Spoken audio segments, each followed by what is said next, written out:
Dans l'univers des jeux et des films, Charlie King nos guide, c'est sublime. Avec passion et créativité, il nous fait rêver, c'est la vérité. Le monde en pixels, il le maîtrise. Chaque... Et salut à tous, ici Charlie King et aujourd'hui là j'ai décidé de faire un petit rattrapage de mes petites critiques ciné. Alors vu que là j'avais pas eu beaucoup trop de, soit pas trop de temps, soit j'ai pas eu l'occasion de le voir à l'instant même les films qui étaient sortis en cette année 2025. Et donc j'ai décidé de faire une vidéo dans laquelle je pourrais me rattraper sur les films que j'ai pu voir sur 2025. Dans laquelle je vais citer en quelques brefs parce que évidemment contrairement à mes petites critiques ciné dans laquelle je vais pas faire des versions un peu longues pour expliquer plus en détail ce que j'ai pu penser du film parce que sinon mes vidéos vont durer beaucoup plus de 4 heures. Alors c'est pour ça que je vais faire plus des petites critiques un peu abrégées, mais voilà, sans plus ni rien. Et puis peut-être que oui, à la fin de la vidéo, je vais citer qui était mon meilleur film que j'ai pu voir en cette année 2025. Et ensuite, dire aussi qu'il était mon pire film aussi, parce que j'ai... Alors, meilleur film, je ne peux pas dire si c'était le meilleur que j'ai beaucoup aimé en cette année 2025, mais par contre, oui, j'ai un pire que j'ai en tête. Ça, oui, bon, là, je vais déjà citer malheureusement des films que j'ai pas pu voir en ce moment même. Alors, du coup, je n'ai pas vu malheureusement le film Emilia Pérez, qui a été beaucoup été parlé en cette année 2025. Ensuite, même pareil, celle qui avait remporté l'Oscar du meilleur film, c'était Emilia ou je sais pas quoi, Maria, et je crois que c'était Emilia, ouais, je crois, c'est ça, que malheureusement je n'ai pas vu. Et évidemment, je n'ai pas non plus vu carrément des films français, à part que j'ai vu une série française, c'est tout, mais sinon, en termes de films français, je crois pas que j'en ai vu un. Mais en tout cas, non, c'est sûr, je n'ai vu aucun film français, français de la production française. Mais au moins j'ai vu une série, parce que là je vais aussi parler en même temps de deux séries, là, parce que je vais pas parler que de films, là, je vais aussi citer quelques séries que j'en ai pas vu des masses, mais je vais en parler. Alors tout de suite on va déjà commencer à parler par des séries. Alors déjà bon, on va commencer par celui qui était sorti en juin je crois, ouais qui était sorti en juin, c'était bien sûr la saison 3 de Squid Game. Dans laquelle j'ai vu la saison 2 en fin décembre là, et du coup en cette année 2025 il avait sorti la saison 3 en juin, et dans laquelle je vais pas trop vous parler qu'est-ce qui s'est passé à la saison 1, saison 2, dans laquelle j'ai bien aimé la saison 1 parce que pour moi ça explique un peu le moral des gens, savoir si les... voilà, vous voyez, c'est le moral de savoir si les gens sont vraiment prêts à tuer ou même mourir pour de l'argent et tout ça. Que voilà, en fait c'était ça que aussi qu'on voit beaucoup plus sur la saison 2, voire même la saison 3, les gens qui sont prêts à risquer leur vie, même prêts à tuer ou n'importe quoi juste pour de l'argent. Voilà. Et surtout que pour cette saison 3, ben, c'est vrai que là, au départ, j'avais pas trop accroché. Alors bien sûr, là, je vais beaucoup plus parler de la fin de la saison 3 parce que c'est beaucoup plus la fin de la saison 3 qui a fait beaucoup plus parler d'elle que plutôt les débuts, voire même peu dans les épisodes. Alors attention, ce sera un peu du spoiler. Alors attention, là ce sera maintenant la partie spoil. Alors oui, c'est vrai que moi-même j'étais pas au départ, au premier visionnage, j'étais très déçu, voire même choqué de la mort du personnage principal, Ji-hoon là. Gi-hoon je crois qu'il s'appelle, ou Ji-hoon, je sais plus comment on le prononce. Que c'est vrai que là j'ai trouvé que le fait qu'on le fait mourir comme ça, et ouais, le mec qui a traversé tout ce chemin pour ensuite se jeter dans le vide juste pour sauver ce bébé, et que je vois que peut-être que ouais voilà, finalement il y avait du désespoir, que voilà, tout était il n'y avait pas d'espoir, du coup le seul moyen c'était le suicide et tout ça. Mais en revoyant une deuxième fois peut-être la fin de la série, j'ai pu comprendre qu'en fait que sa mort était en fait sa meilleure des victoires. Bah oui, parce que j'ai trouvé qu'en fait, non, son sacrifice, voire même sa mort, c'était quand même sa meilleure victoire face au maître du jeu, voire même aux organisateurs de ce Squid Game. C'est parce qu'en fait, vu qu'on a pu voir que le maître du jeu, qui était autrefois lui aussi un joueur, qu'il a dû faire passer à l'acte pour réussir à s'en sortir vainqueur, comme quoi il a dû tuer les autres joueurs pour ensuite rester le vainqueur et gagner de l'argent et tout ça, qu'ensuite on a pu voir que tout de suite après, il est devenu le maître du jeu. Et bien sûr j'ai une théorie, alors c'est pas bien sûr confirmé dans la série, mais moi j'ai une théorie comme quoi que même les personnages VIP qu'on voit carrément aux derniers épisodes, là, ceux qui ont les masques dorés et tout ça, qui regardent les joueurs se faire tuer avec champagne et tout ça. Que là, j'ai peut-être une théorie que même aussi ces VIP, c'était peut-être autrefois aussi des anciens joueurs des autres pays, parce qu'on sait très bien que Squid Game n'avait pas de frontières, ça se déroule dans plusieurs pays. Ça se passe pas que en Corée, là, il y a eu plusieurs pays qui le font. Qu'on peut voir aussi à la dernière scène que c'est je sais plus si c'est à Los Angeles ou enfin quelque part aux États-Unis, dans laquelle on peut voir qu'en fait même aux États-Unis il y a du Squid Game. Alors voilà, je revenais aussi là-dessus que oui, qu'on peut voir que peut-être en théorie les VIP c'est peut-être aussi les anciens joueurs qui ont aussi passé à des actes un peu la tricherie tout ça, juste pour soit pour l'exception de l'argent, soit pour survivre ou n'importe quoi. Et là, vu qu'on a vu que pour une fois Gi-hun allait encore gagner, presque gagner une deuxième fois le Squid Game pour ensuite devenir le multimilliardaire, parce qu'à la toute fin, on voit bien qu'il restait plus que lui, plus le bébé qui appartenait à la joueuse 400, je crois qu'elle s'appelait ça 120 ou plus 420 ou je sais plus quoi, enfin le numéro 20, c'est le 20 que je me retiens là. Qu'en fait, oui, voilà, cette dernière était tombée enceinte dans cette saison, alors que c'est vrai que dans la saison 2, j'ai même pas remarqué. Oh oui, elle est enceinte, bien sûr, mais vu la taille du ventre qu'elle avait, je pouvais pas dire qu'elle était enceinte au bout de 8 mois, là. À moins que, ouais, peut-être que ça peut exister. Bon, après, peut-être ça peut exister qu'une femme arrive à accoucher au bout de 4 mois, mais bon, le problème, c'est qu'au bout de 4 mois, je crois que ça sortira plus un fœtus qu'un bébé, là. Voire même un bébé qui est encore pas, qui s'est pas encore très bien procréé, mais parce que là je voyais très bien que la fille, je voyais très souvent à la saison 2 le ventre de la fille, là elle n'était pas enceinte de 8 mois, on dirait peut-être qu'elle est enceinte quoi de 1 mois ou 2, mais ouais.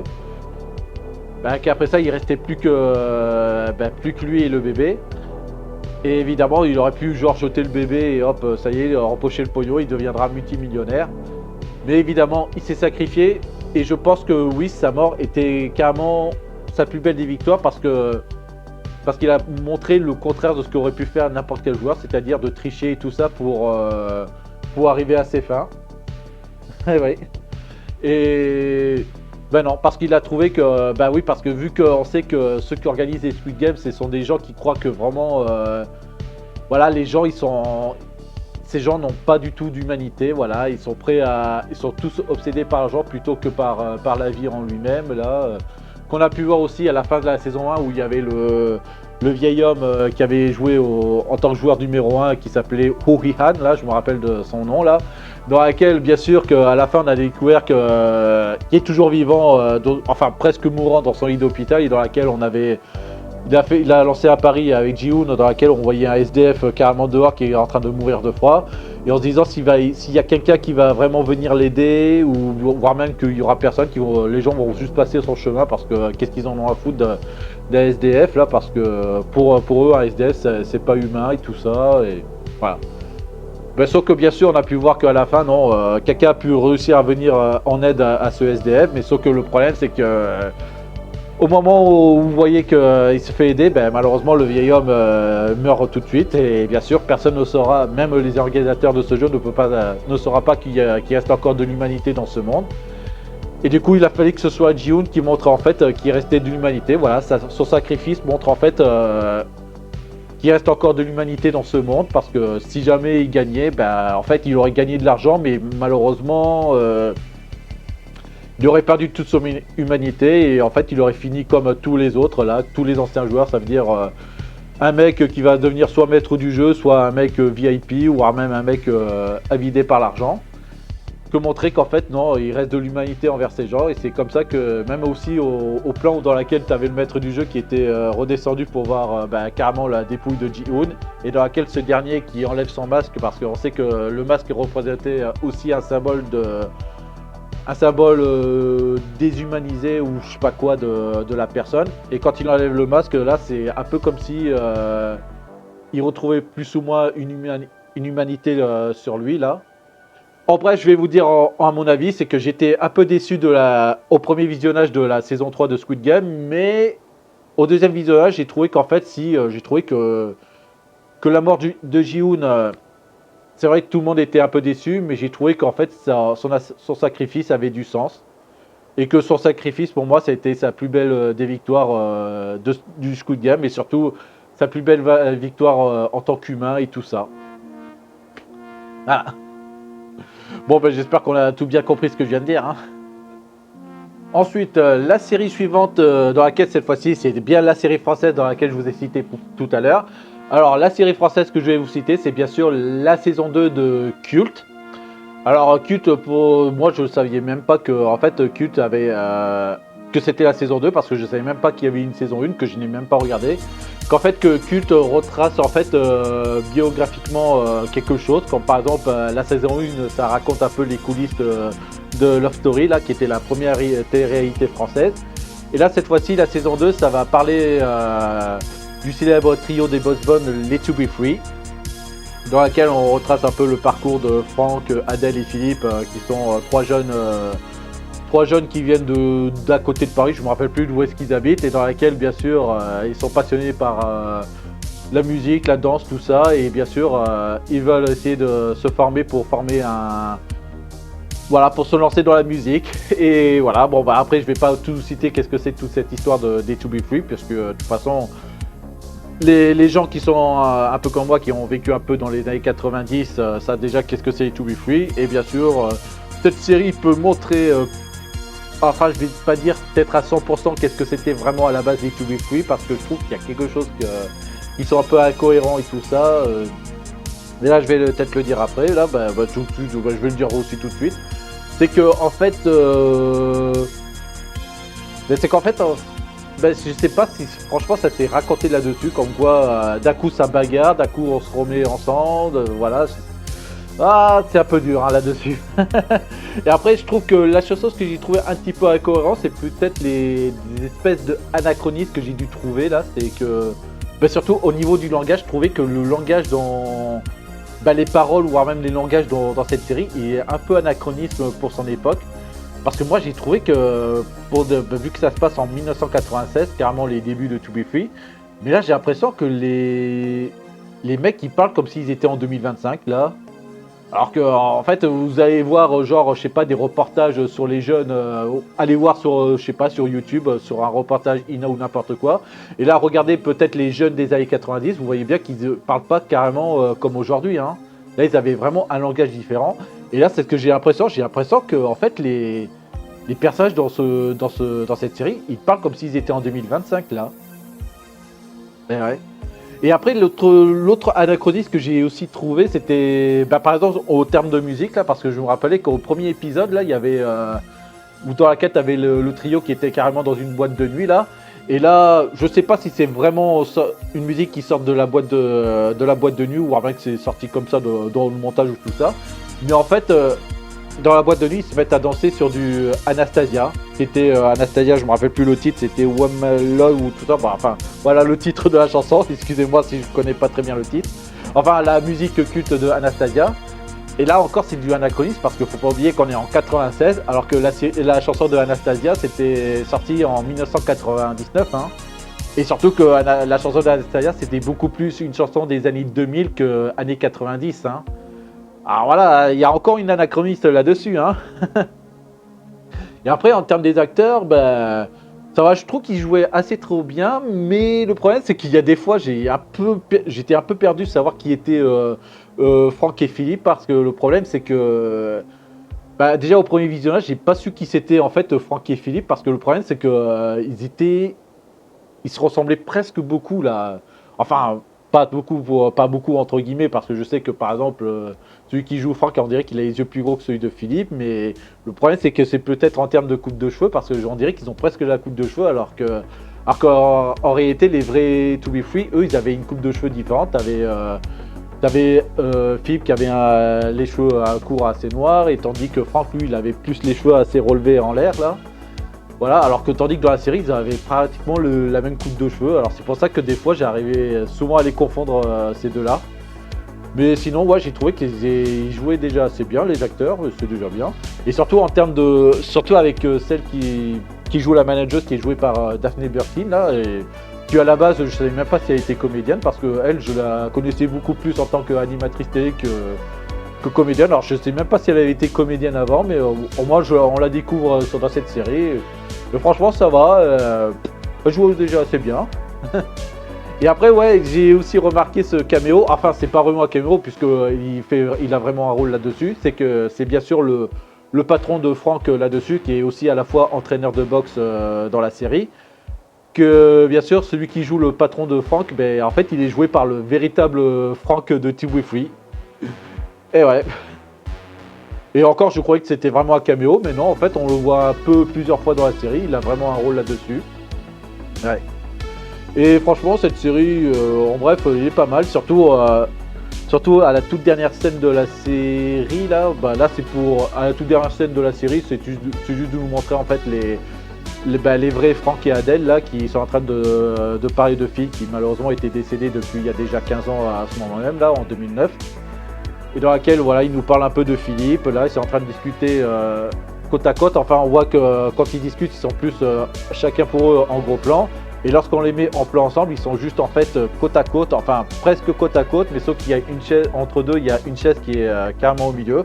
Histoire de nous montrer presque une chaise vide là pour nous montrer bien sûr carrément l'absence physique de Philippe là qui n'est plus du tout là et qui rend un peu triste bien sûr cette série un peu comment il se finit. Voilà. En bref voilà, vous pouvez essayer de regarder un petit peu cette série qui vaut plus ou moins le coup, enfin, si vous voulez connaître un petit peu TV Free. Mais en même temps je trouve que c'est pas vraiment la meilleure série que j'ai dû découvrir parce que franchement ouais, en tout cas, si vous voulez essayer de voir, si vous voulez connaître un petit peu qu'est-ce que c'était un peu les TV Free, regardez peut-être les documentaires, mais sinon pour regarder la saison 2 de Cut, allez-y en tant que curieux, mais franchement, je crois pas que ça va vraiment mieux expliquer qu'est-ce que c'était les TV Free à la base. Et après, bon, là cette-ci, franchement, je l'ai pas beaucoup aimé, c'est bien sûr la saison 2 de The Last of Us. Dans laquelle j'ai voulu vraiment lâcher là-dessus parce que déjà que la saison 1, j'ai voulu tenir jusqu'au bout, je me suis dit ok pourquoi pas. Mais franchement même la saison 1 j'ai pas beaucoup aimé, il y avait eu au moins un épisode que je trouvais que moi ça valait le coup, c'était un épisode qui était carrément centré sur les personnages de Frank et Bill parce qu'au moins c'était quelque chose qui était beaucoup plus éloigné un peu avec le jeu. Mais sinon j'avais trouvé que dans la saison 1 c'était carrément le jeu mais sans le gameplay. Voilà, on a l'impression de revoir le jeu mais sans le gameplay, sans toucher la manette et tout.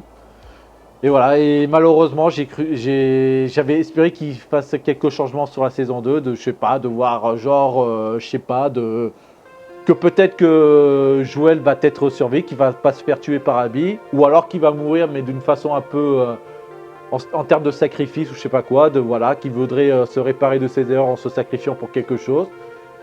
Mais malheureusement non, malheureusement Joel meurt de la même façon que dans The Last of Us 2, presque de la même, ça veut dire même façon, ça veut dire qu'il se fait toujours tuer par ce personnage qui se fait appeler Abby là bien sûr. Et voilà, malheureusement ils font la même chose que dans le jeu. Voilà, on a l'impression encore une fois de revoir le jeu mais sans le gameplay. Et c'est ça. Bon, encore que oui, d'accord, des fois ils ajoutent quelque chose de différent, comme par exemple on sait que dans le jeu c'était plus Tommy qui avait accompagné Joel jusqu'à Abby, alors que là c'était Dina. Ouais, mais malgré ça, on voit bien que c'est carrément la même chose là. Ouais. Et bien sûr, en termes de même chose, on voit bien que maintenant, qu'est-ce qui tourne en termes de la saison 2 là, c'est que encore que dans le premier jeu, et voire même la première saison, c'était bien sûr c'était l'attachement des personnages et qui est en train de se survivre dans ce monde un peu post-apocalyptique là et tout. Voilà, c'était un peu le terme sur la survie, le post-apocalyptique et tout ça, et bien sûr l'attachement familial et tout ça. Surtout l'attachement paternel entre Ellie et Joel. Et là, malheureusement, dans le deuxième jeu, voire même aussi dans la saison 2, maintenant, le thème qu'on peut retenir là-dessus, c'est la vengeance. Et bien sûr, ils ont encore fait l'erreur, la même erreur que dans le jeu, parce que je peux dire qu'on aurait pu faire un truc qu'ils auraient pu faire, ils auraient pu changer différemment de la série, mais que malheureusement, ils font la même chose, la même erreur qui se passe dans le jeu, parce que j'ai trouvé qu'il y avait aussi un énorme défaut dans ce jeu, c'était bien sûr le rythme. Le rythme entre Ellie et Abby, c'est parce qu'on sait que dans le jeu, on avait une grosse partie dans laquelle on jouait Ellie qui essaie de traquer Abby. Et après ça, ben, là on passe tout de suite à une grosse partie, presque 2 heures ou voire même plus, de Abby qui, après sa vengeance face à Joel et qui après retrouve les Scars, adopter Lev, tout ça. Voilà. Et malheureusement, ils nous refont la même chose. Ça veut dire que là, cette saison 2, ça retrace juste la traque de Ellie, Ellie qui traque Abby. Et là, il y a une saison 3 qui va être annoncée, que bien sûr, la saison 3 va beaucoup être plus centrée sur Abby. Et voilà. Et là, je me suis dit, non, la saison 3, ce sera sans moi parce que là, franchement, j'ai pratiquement perdu mon temps sur cette série. Parce que comme j'ai dit, j'ai perdu mon temps parce que comme j'ai dit, j'ai carrément vu le jeu, mais sans la manette. Je me suis dit, bah, autant que je rejoue à ce jeu pour revoir l'histoire, parce que sinon, ouais, sinon ça vaut pas le coup. Alors c'est pour ça que moi, The Last of Us, la série, moi j'ai carrément lâché. Et la saison 3, ce sera sans moi. Merci. Et après, bien sûr, il y avait aussi une série dans laquelle j'ai un peu lâché au bout d'un épisode ou deux, c'était bien sûr Iron Heart. C'est encore une fois que j'ai trouvé que j'ai encore montré ma fatigue sur le MCU là, et malheureusement le Iron Heart montre encore une fois que je suis vraiment fatigué du MCU, parce que déjà que premièrement nous montrer encore cette série nous prend vraiment les gens pour des cons, parce que nous montrer ce personnage qui s'appelle Riri là, de voir qu'on voit que c'est une femme qui a l'air beaucoup plus, nous montrer que cette femme est beaucoup plus ingénieuse, voire même plus intelligente que Tony Stark ou voire même Hank Pym et tout ça, mais de voir qu'en fait qu'elle arrive tout de même pas à s'en sortir financièrement sur ce cas-là et tout ça, je me suis dit, vous me prenez vraiment pour des cons, qu'elle est obligée de passer à faire du cambriolage et tout ça pour obtenir ce qu'elle veut dans la technologie et tout ça, mais là je me suis dit, vous me prenez vraiment pour des cons, hein. Et c'est pour ça que je crois que j'ai dû regarder un épisode ou deux, et après ça, j'ai pas regardé la suite. Non, du coup, c'est pour ça que moi, Iron Heart, c'est peut-être une série, c'est une série de trop. Voilà. Et encore que je pense que ça avait pas le coup qu'on fasse de Riri un personnage principal, parce que encore que là, elle était assez pas mal quand elle était en plus un personnage secondaire dans Wakanda Forever là, mais encore que ouais, c'est pour ça que ce qui est chiant avec le MCU, c'est que des fois ils font des personnages secondaires que voient après qu'ils font une série centrée sur eux. Parce qu'il y a des fois, il vaut mieux que les personnages secondaires restent des personnages secondaires, et après, ouais, il n'y a pas besoin d'en faire des personnages centrales pour en faire une série ou un film là.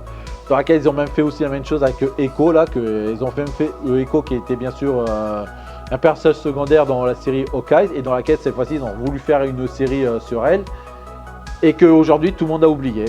Voilà, tout le monde a oublié qu'il existait une série Echo. Ben, là même moi aussi j'ai presque oublié qu'il y avait cette série qui avait existé, et voilà. Bon ouais.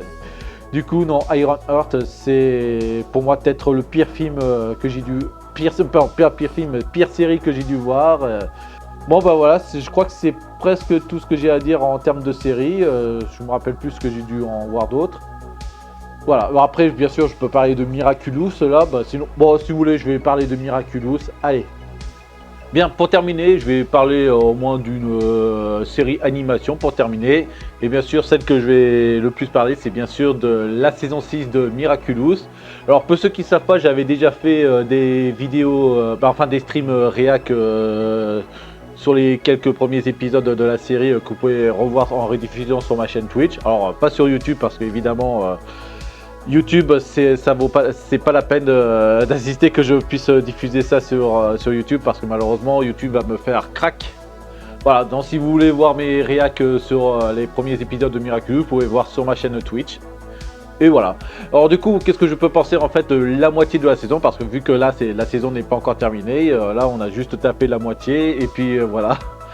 Et bon, du coup, ouais, ça fait la suite à partir de la saison 5, dans laquelle Gabriel Agreste, qui était un peu un des personnages principaux carrément de toute la série depuis la première saison, et qui tout d'un coup après ce personnage disparaît en faisant le vœu de laquelle il se sacrifie sa vie pour sauver Nathalie, qui était son assistante, qui était mourante, et du coup en croyant qu'en réussissant les Miraculous, que depuis c'est vrai que depuis le début de la série il essayait tant bien que mal de récupérer les Miraculous, et là cette fois-ci il a réussi. Mais là, au lieu de faire croire qu'il a exaucé le vœu qu'il souhaitait le plus, maintenant il a décidé de faire autrement, de sacrifier sa vie pour sauver son assistante qui était mourante, pour qu'il s'occupe de son fils Adrien. Voilà. Et que en même temps, tu avais Marinette, alias Ladybug, qui est au courant de tout, qu'elle sait que Gabriel c'était monarque, c'était tout cela et tout, et qui s'est sacrifié.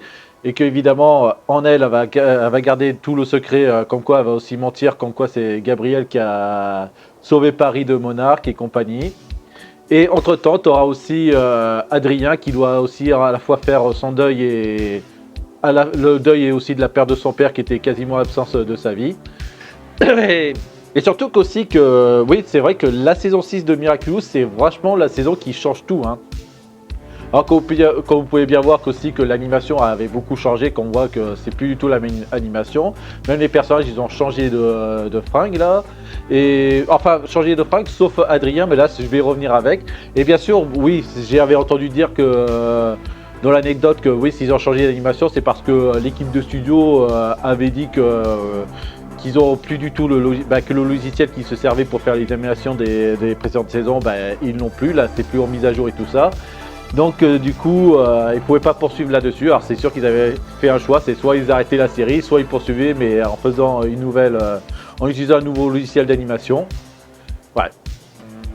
Mais je sais pas pourquoi, mais j'ai du mal à y croire là-dessus.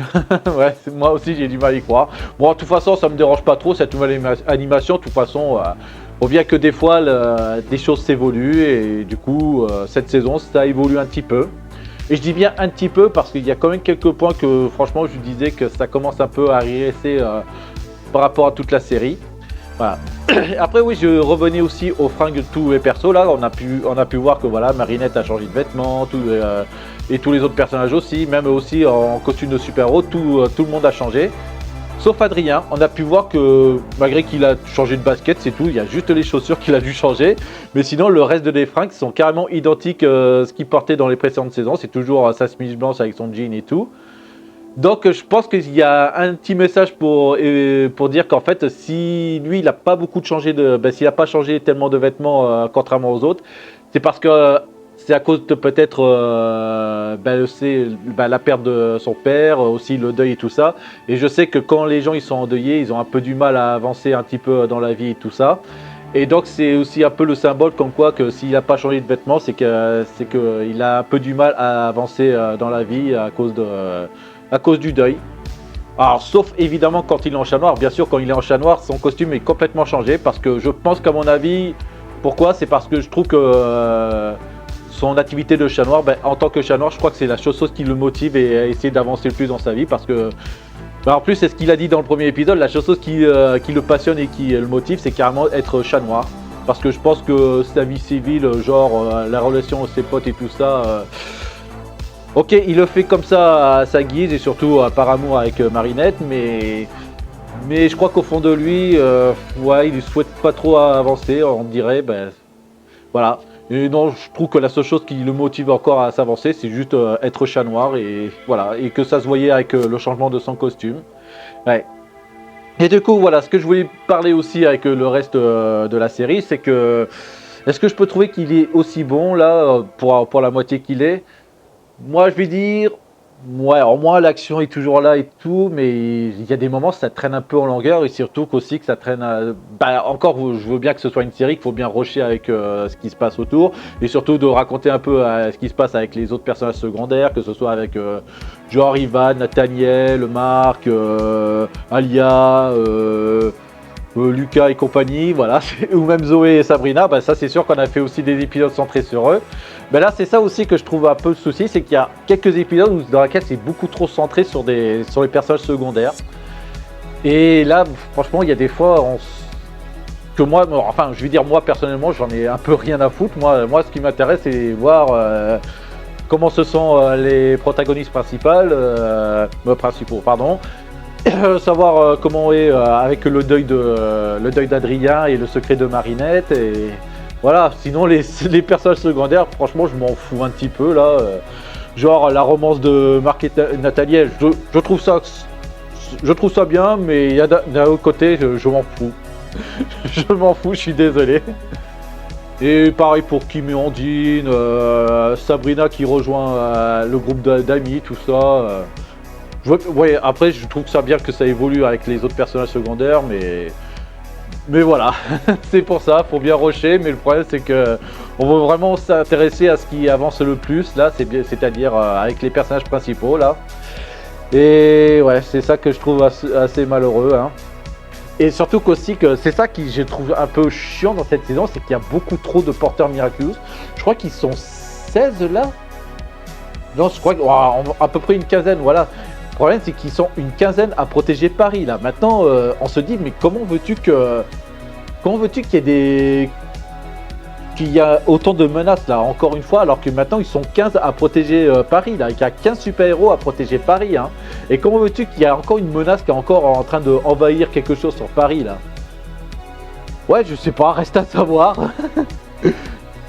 Mais ouais, non, reste à savoir, mais surtout qu'aussi, pourquoi qu'il y a un moment où il y a une personne acclimatisée et tout ça, hop, ça y est, il envahit Paris, et pourquoi il y a, très souvent, il y a Ladybug et Chat Noir qui restent seuls, mais que par contre, voilà, il y a, des fois ils sont seuls, mais il y a des fois ils sont accompagnés, mais quand ils sont accompagnés, il y a seulement une ou deux personnes qui arrivent, et pas toutes les 15. Alors que des fois, oui, on a une pication, ouais, soit ils font la sieste, soit ils sont soit à l'école, tout ça, voilà, bon, ben voilà, bon, d'accord. Mais quand même, il y a des moments où on se dit, mais où est-ce qu'ils sont tous passés là? Bah ouais, c'est un peu comme, je sais pas, il y a des fois, c'est un peu comme on se peut dire dans les Avengers, là, savoir pourquoi dans un film, on voit pas toutes les Avengers à ce moment-là, alors qu'ils auraient pu être là, mais non. Ouais. C'est ça, mais c'est ça que je trouve un peu de défaut, c'est savoir, oui, il y a beaucoup trop de super-héros qui protègent une seule ville, là, ben, ça aurait été bien, genre, qui protègent peut-être toute la France, je sais pas, à Bordeaux, Toulouse, je sais pas, mais non, non, c'est juste 15 super-héros à Paris. Et là, mais je veux dire, mais c'est sûr que 15 super-héros à Paris, il devrait censé plus y avoir de criminalité là-dessus, hein. Là, il devrait censé y avoir zéro menace, zéro criminalité dans cette ville, hein. Mais malgré tout, il y en a quand même. Ouais. Et surtout que malheureusement, j'ai trouvé que même dans le début de la série, je trouve que même le personnage de Adrien, alias Chat Noir, là, je trouve que même en tant que Chat Noir, je trouve que c'est carrément un personnage qui est carrément beaucoup trop en retrait, là. Je trouve qu'il est beaucoup plus en retrait que tous les personnages secondaires qui sont à côté, là. Et ça, je trouve ça con. Là, je trouve ça con. On a l'impression qu'on a un peu, je sais pas, trop mis à l'écart sur ce personnage. Alors, c'est quand même... lui qu'on doit plutôt s'intéresser à se focaliser sur l'histoire de cette saison, et malheureusement je trouve qu'il est beaucoup trop en reclus quand il y a de l'action et tout ça. Enfin plus au côté civil, mais sinon côté action en tant que Chat Noir, là malheureusement je trouve qu'il est assez en recul là, et ça c'est un peu décevant, ouais. Encore que je vois bien que oui, dans la série, que c'est que Chat Noir avec Ladybug, que Chat Noir, vu que c'est un sidekick, ouais, ça c'est sûr. C'est un peu le Robin, voilà, si Ladybug c'est Batman, ben, bien sûr, Chat Noir c'est Robin. Voilà. Mais en même temps, on sait très bien qu'il y a beaucoup de fans qui sont beaucoup plus fans de Chat Noir et Ladybug, ben, moi en premier, bien sûr, comme vous pouvez bien voir avec mes cosplays. Pardon. Et dans laquelle, bien sûr... je trouve que moi, Chat Noir, c'est pas beaucoup plus considéré comme un Robin, mais moi, c'est beaucoup plus considéré comme Kato. Vous savez, le personnage de Kato qui était interprété par Bruce Lee dans la série Le Front l'envers. Ouais, une vieille série années 60 que bien sûr que tout le monde le connaissait, que le connaît pas beaucoup. Et que bien sûr, la série est seulement connue juste parce que ça a un peu révélé Bruce Lee. Et que bien sûr, Le Front l'envers, c'était carrément une espèce de super-héros un peu à la Batman, là. Mais que évidemment c'est pas un super-héros qui est super marquant. En fait, celui qui a beaucoup plus marqué la série, c'était carrément son partenaire, son sidekick, qui était Kato, joué par Bruce Lee. Voilà, tandis que le Front l'envers, on s'en branle. Même en pays même dans l'Asie, tout le monde... Bah, déjà en Asie, la série s'appelait pas le Front l'envers, ça s'appelait le Kato Show. Voilà. Et en gros, c'est pour ça que moi je trouve aussi que dans cette série, pour moi, Chat Noir, c'est un peu le Kato entre le duo Ladybug et Chat Noir. Que pour moi, Chat Noir c'est Kato et Ladybug c'est le Front l'envers. Voilà, mais je crois que je vais me faire flinguer par les fans de Ladybug, là, je suis encore désolé.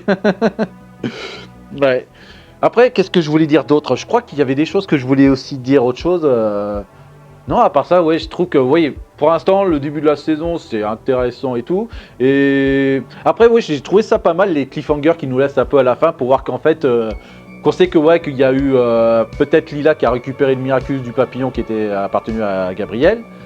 Mais qu'au fond, que moi j'ai dû le sentir que oui, c'est pas forcément elle qui va devenir la méchante principale, hein, enfin l'antagoniste là. Je me suis dit que oui, je suis sûr qu'il y a quelqu'un derrière qui doit aussi tirer des ficelles et tout ça. Et là, après, il y a eu un cliffhanger dans laquelle tu avais une espèce de... Une organisation, je vais dire, voilà, une organisation secrète là, un peu comme le spectre dans James Bond là, dans laquelle tu as des personnages qui communiquent par distance, et bien sûr on a vu que Nathalie en fait partie, donc ça reste encore un gros mystère à découvrir. Non, c'est pour ça que là j'ai hâte de vraiment savoir qu'est-ce qui se passe dans le cliffhanger et tout ça, mais pour l'instant, cette début de moitié de saison, on n'a presque rien vu. À part les cliffhangers, il n'y a que les cliffhangers qui nous fait révéler le truc, mais sinon, carrément le début, le milieu de la série, voilà. Et surtout les phases d'action, voilà. Je trouve que, ouais, c'est ça. Mon seul défaut, c'est que je trouve que les phases d'action, ça rapporte pas grand-chose, quoi. On dirait que c'est plus, on avance plus les parties civiles, Marinette et Adrien, et tandis que les phases d'action, Ladybug, Chat Noir... ouais, c'est nul. Et encore une fois, je l'avais répété que Chat Noir, lui, c'est carrément en recul. Hein, qu'on a mis beaucoup trop en retrait Kato et mis plus en avant le frelon vert. Voilà. Et, ah putain, si, il y avait des choses, mais je suis sûr, mais il y a des fois dans la série, je comprends absolument pas. Il y a des choses qui changent à tout va là. Déjà, j'ai même pas compris pourquoi les parents de Gabriel, eux, c'était carrément des ch'tis là. Des ch'tis qui sont fans de rock'n'roll, Johnny Hallyday et tout ça, parce qu'il y a beaucoup de références avec Johnny Hallyday, avec ses grands-parents. Parce que vu que ses grands-parents s'appellent Johnny, et la grand-mère s'appelle... le grand-père s'appelle Johnny, et la grand-mère, elle s'appelle Gabriel. Johnny Gabriel, hein. Ouais. Ouais. Vous avez compris la référence, hein. Bon, surtout, tu avais même la grand-mère qui avait aussi lâché la phrase dans laquelle tu avais son mari qui courait à la cuisine qui était un peu en feu, là, et disait, et c'est derrière qui disait « Ah, Johnny a toujours vouloir allumer le feu. » Ouais. Non, mais je me suis dit, ouais, c'est sûr qu'il y a eu un mec fan de Johnny Hallyday dans le studio, là, ça c'est sûr. Hein. Ouais. Et après, non, il y a aussi autre chose que j'ai pas compris. En plus, j'avais fait même un best-of sur TikTok, c'est bien sûr l'accent américain de Zoé. Que je sais même pas pourquoi, qu'est-ce que ça fout là, non, carrément dans cette saison-là. Alors que dans les saisons précédentes, elle avait pas du tout d'accent. Alors je sais pas pourquoi. Après peut-être, bon, après ma copine a lancé une théorie comme quoi, oui parce qu'elle voulait cacher son accent pour s'intégrer au groupe et tout ça, et maintenant qu'elle se sent mieux intégrée, ça y est, elle peut lâcher son accent. Mais moi j'ai envie de dire pourquoi. Pourquoi? Parce que tout le monde le sait qu'elle vient de New York, alors elle a pas besoin de cacher un accent américain. Hein. Non mais ouais, non, franchement je sais pas qu'est-ce qui change. Après ouais, il y a que dans un épisode j'ai dû remarquer ça, mais après je sais pas pourquoi, mais je crois que j'ai dû remarquer qu'aussi que dans 2 épisodes plus tard, après elle continue à parler, mais on dirait qu'elle a plus l'accent là. Elle a plus l'accent là, du coup elle parle un peu normalement. Voilà, bah ouais, je sais pas. D'un côté, ça y est, elle a un accent américain, et 2 épisodes plus tard, ça y est, elle l'a plus. Ok, bah là, ouais, là c'est encore pire que les changements de voix dans Dragon Ball de la version Club Dorothée, que c'est encore pire que les doublages de Dragon Ball de version Club Dorothée que ça. Hein. Voilà, bon bah du coup ça y est, j'ai terminé à parler de cette série. Alors du coup, comme je dis, bah ça traîne un petit peu, mais au moins je me suis dit ça vaut peut-être le coup ce qui va se passer carrément à la fin de la saison. Donc on va espérer pour la suite.